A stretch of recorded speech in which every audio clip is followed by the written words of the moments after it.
Why a chicken? In 2023, the disclaimer reissue cover left many fans confused as to why a chicken was chosen. The cover and other artwork, however, have some interesting ties to the band's history. The artwork dates back to 2013 and was created by Astrid Arkangelski, with the original title of "Signs Your Neighbor May Be Spending Too Much Time with His Chickens." Inside is another picture of a chicken. This artwork inside the album was also created by Arkangelski. It was originally titled "The Chicken Man That Came to Dinner Last Night." Feathers are known to symbolize wisdom and freedom, while hens represent rebirth. Could this chicken with its worn feathers represent Seether and their newfound freedom now that Sean is producing his own albums? The chicken also wears leggings that resemble those worn for ceremonial purposes.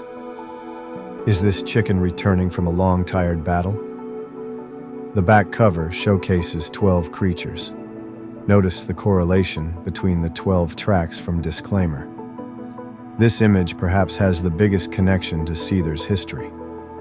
The back cover is almost identical to an album by the band Brad, a grunge band that formed in Seattle, Washington in 1992. Their debut album, Shame, was mixed by Brendan O'Brien, who produced both Holding On to Strings Better Left to Fray and Isolate and Medicate. Similar to Seether, Brad was forced to change their band name. The band originally wanted to go by the name Shame, but the name was already taken by a band featuring Brad Wilson. As a compromise, the band took the name Brad and decided to name their debut album Shame. Shame was produced by the band itself, and just like Disclaimer, was reissued in 2023.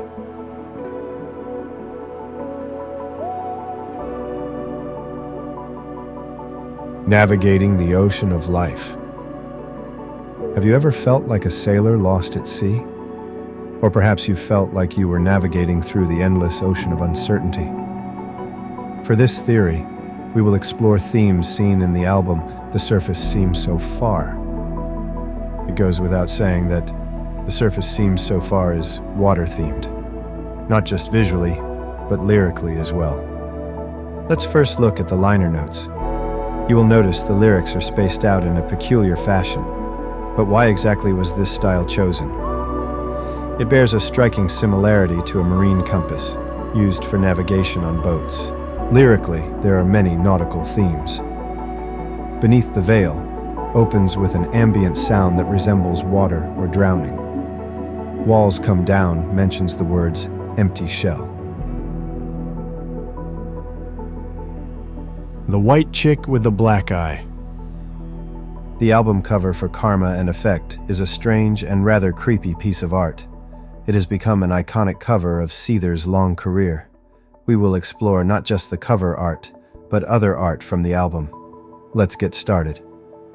During the One Cold Night interviews, Sean Morgan referred to the cover as The White Chick with the Black Eye, and also mentioned a previous cover that was discarded due to someone taking it personally. His goal with this artwork was to create an easily recognizable cover.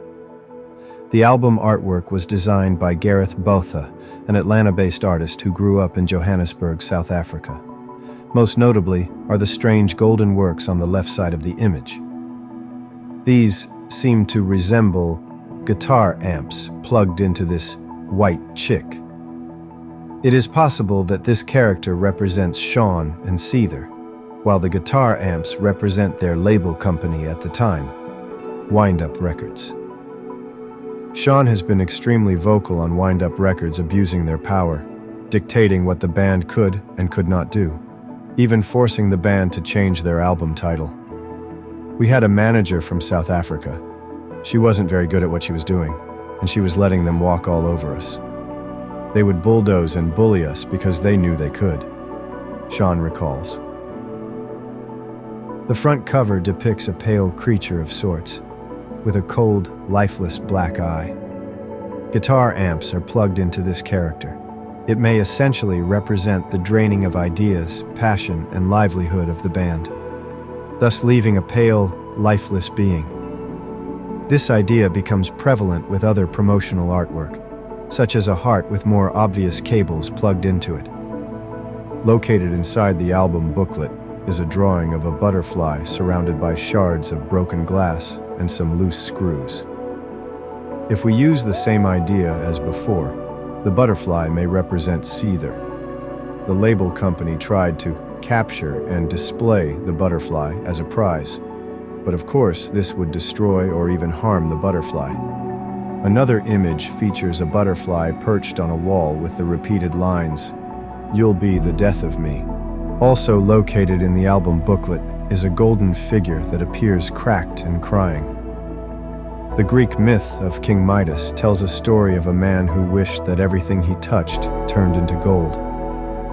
However, after touching his food, which became gold, he nearly starved to death and realized this was a curse, not a blessing.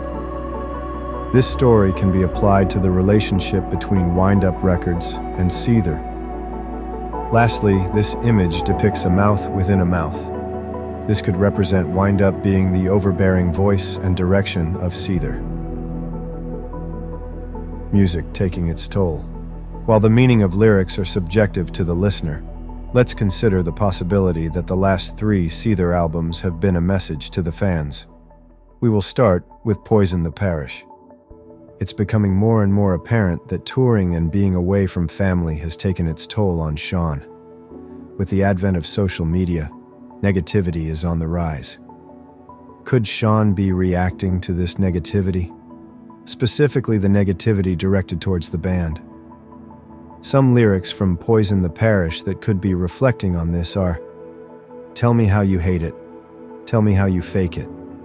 Tell me how you love me. This anticipation, I will only let you down.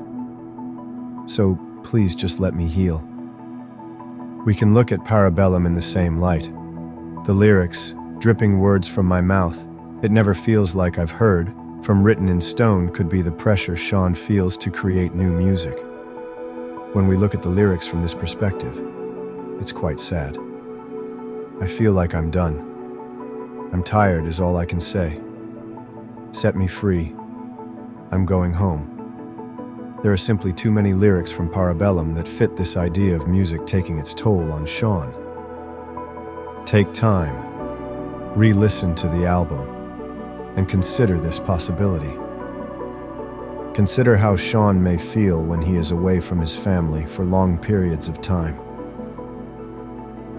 "I will live in the mind of the daughter, and now I hate how my mind is perceived." The most obvious example could be from the song Regret. This song could explore the conflicting feelings of Sean wanting to do what he loves versus being away from his family. "Please don't let me come home yet. Let me steep in my regret.